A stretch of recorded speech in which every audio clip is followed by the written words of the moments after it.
Hello বন্ধুরা, কেমন আছো তোমরা সবাই? চলো তোমাদের সাথে আজকে আবার একটা নতুন ভিডিও শেয়ার করার জন্য চলে আসলাম।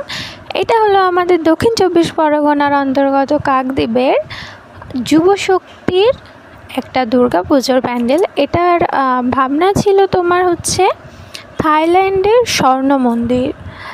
আসলে আমরা তো এটা দেখে না খুবই ভালো লাগছে, একটা কথা মনে পড়ছে যে আমরা তো কখনো থাইল্যান্ডে যেতে পারবো না, তো থাইল্যান্ডের এই মন্দিরটা দুর্গাপুজোর প্যান্ডেল হিসেবেই দেখে নিই।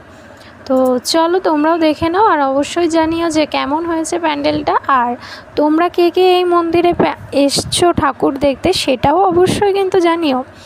আর ভেতরে একটা খুবই ভেতরে নয়, ঠিক বাইরে ঢোকার মুখে আমার খুবই একটা ভালো লেগেছে, একটা সুন্দর জিনিস যে বুদ্ধদেব বসে রয়েছেন।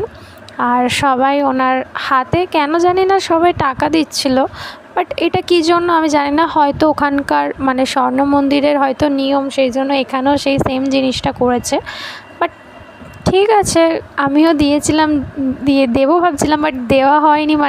আমরা গেছিলাম অষ্টমীর দিনে, তো এতটাই ভিড় ছিল যে মন্দিরে তোমরা দেখলেই বুঝতে পারবে। দেখো যে মন্দিরে ঢুকে যে কীভাবে ভিডিওটা বানিয়েছি সেটাই ভাবার বিষয়। আর এখানে মাকেও রেখেছিল খুব সুন্দর, একটা বলে না যে মডার্ন সেই রকমভাবেই রেখেছিল, যে দুদিকে ঠিক পাতার মতন। জানি না যে থাইল্যান্ডের স্বর্ণ মন্দিরের ভিতরে মন্দিরে ঠাকুর হয়তো এভাবেই রয়েছে, সেই জন্য এর ভেতরে ডেকোরেশনটাও ঠিক এভাবেই করেছে। বাট তোমরা দেখো ঠাকুরটা খুবই সুন্দর লাগছে, একটা নিত্য নতুন কিছু দেখতে তো অবশ্যই ভালো লাগে না। ঠিক মায়ের মাথার ওপরে বাবাও রয়েছেন। আর দেয়ালগুলোতে কিন্তু ওই যে ড্রাগন হয় না, যে বেশিরভাগ দেখেছি চীনারা বা জাপানিজরা ওরা বেশি এসব ড্রাগনের কিছু ইউজ করে, তো ওটাই দেখো দেয়ালের চারপাশে পুরো ড্রাগনের দিয়ে ডেকোরেশন করা ছিল।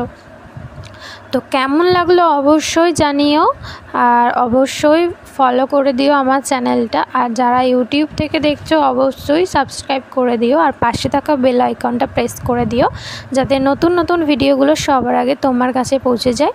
চলো আবার একটা নতুন ভিডিওতে আসবো, এখানেই।